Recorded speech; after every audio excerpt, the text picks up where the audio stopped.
Bonjour et bienvenue sur notre série de vidéos qui permet de nous en apprendre plus sur notre métier. Aujourd'hui, on va parler de GTB et de ses avantages. On entend parler de GTB, GTC, mais qu'est-ce donc? C'est vrai, il y a souvent ces deux termes, GTC et GTB. GTC, c'est gestion technique centralisée, qui reprend tous les équipements techniques d'un même lot technique.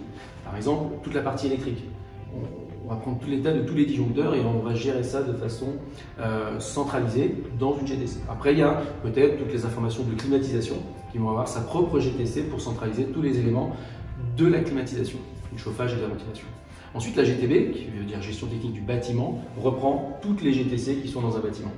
Donc, si on résume, la GTB, ça reprend les capteurs, les actionneurs et les automates, et bien évidemment la supervision qui met tout ça en image. Mais à qui intéressent ces informations?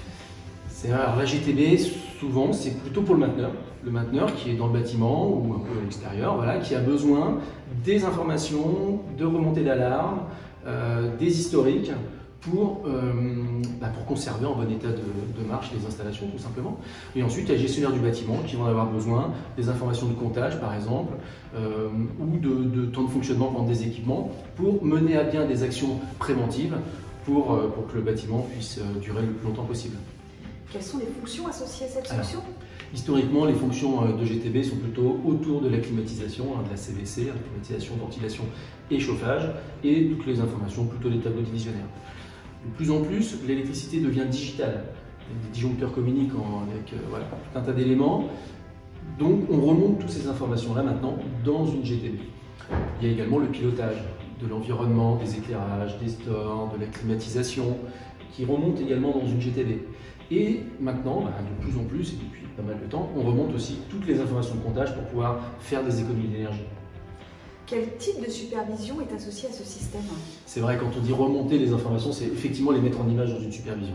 Donc il y a plusieurs types de supervision. Il y a celles qui sont plutôt sur poste fixe, souvent installées au poste de sécurité, et puis celles qui sont plutôt accessibles via une application cloud pour visualiser, pour recevoir des notifications, mais plutôt en dématérialisé sur Internet par exemple. Et les deux sont possibles en parallèle, c'est-à-dire qu'on peut avoir et le poste de sécurité, et puis les agents de maintenance peuvent avoir accès en parallèle aux données via Internet. Franck, quels sont les avantages de cette solution? Alors les avantages, vous l'avez bien compris Camille, c'est de maîtriser la durée de vie des équipements, de maîtriser les coûts d'exploitation et de participer bien évidemment au bien-être des occupants. Merci de nous avoir suivis sur cette vidéo et retrouvez-nous sur la prochaine vidéo.